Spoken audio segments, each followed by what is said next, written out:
Cyclone is a new and improved version of Dyson's best-selling V8 cordless vacuum, updated for 2025. It's rather basic in design and features, but what it lacks in bells and whistles, it makes up for in cleaning power. In my tests, this model gave far pricier vacuums a run for their money, and it's especially good at cleaning carpet and dealing with pet hair.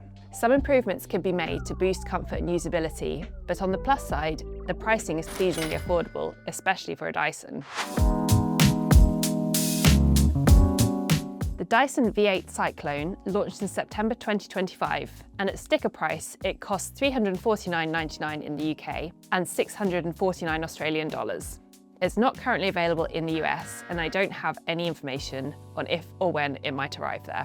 The list pricing puts the V8 Cyclone in TechRadar's mid-range bracket and makes it one of the most affordable Dyson vacuums. The newest flagship options in the range are 2 or even 3 times the price. Perhaps more surprisingly for me, in the UK at least, it's very close in price to the older V8 that it's based on, even though this Cyclone version is considerably better. I think the V8 Cyclone is decent value for money. Other brands have similarly priced models with more advanced features, but this vacuum really shines when it comes to cleaning power, which is arguably more important. The V8 Cyclone is based on the V8 vacuum that launched back in 2019 and remains one of Dyson's best sellers. Both the motor and the battery have been improved, offering 30% more suction and 50% longer run times, respectively, compared to the original. It uses an older style configuration, with the Cyclone's motor and dust cup sitting at a right angle to the wand rather than all in a straight line, as you'll see on newer models. Although this layout is apparently less suction efficient, it has the benefit of making the weight more balanced in the user's hand. This is one of Dyson's lightest vacuums, and a relatively lightweight option in the wider market too. Dyson has swapped the original V8's trigger for button operation. That's good news for longer cleaning sessions, where keeping the trigger continually compressed is annoying. But it's not ideal that you can't reach the button from the handle, so you will need to keep a free hand to switch the machine on and off. There are 3 suction modes, which you toggle through using a second button. It'll glow red, blue or green to tell you which mode you've selected, a system that won't be ideal for colourblind users. While there are plenty of welcome upgrades compared to the original V8, the features are relatively basic in the context of the wider market.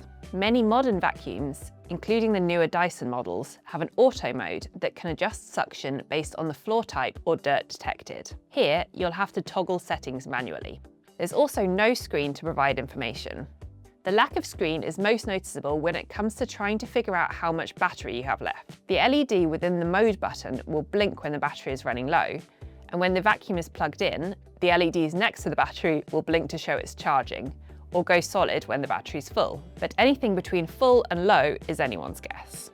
Although it's relatively lightweight and pivots very smoothly, Dyson hasn't put any effort into boosting comfort levels. There's no shaping or padding on or around the handle, and I found that the edge of the filter casing could rub on my thumb joint as I cleaned. The floor head included here is Dyson's standard motor bar floor head, which is suitable for both hard floors and carpets and has been optimised to prevent hair wrap. It's not the fanciest of Dyson's floor heads, but it does the job, although I could have done with an air intake slider to make it easier to push on thick carpet. To empty the V8 Cyclone, you pull on a large red handle, causing the whole top section to lift upwards as the bottom flap drops open. The process isn't immediately intuitive, but it's efficient and smooth once you know what to expect.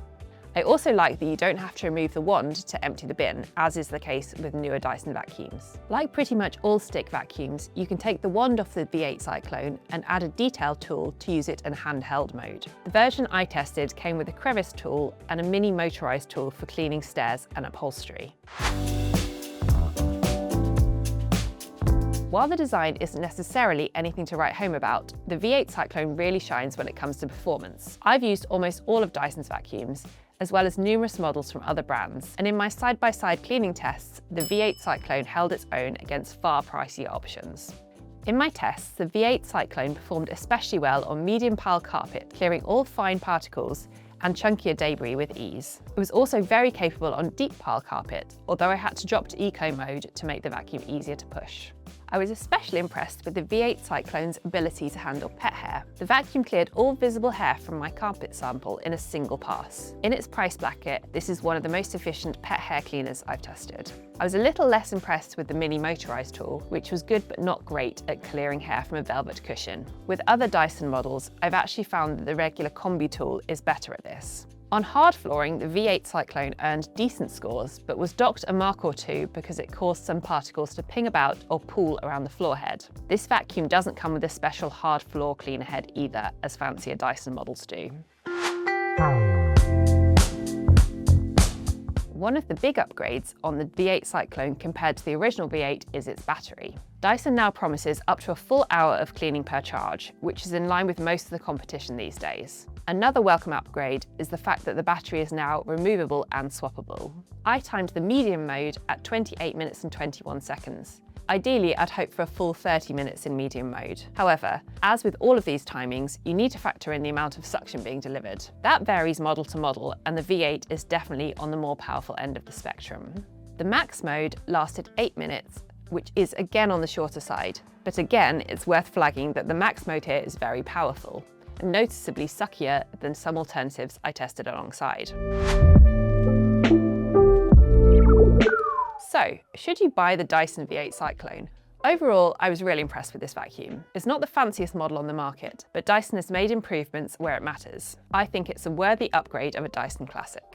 Head to the video description for a link to my full review, as well as today's best prices on the V8 Cyclone, if you do decide it's the right vacuum for you. And if you have any questions or thoughts, drop them in the comments section below.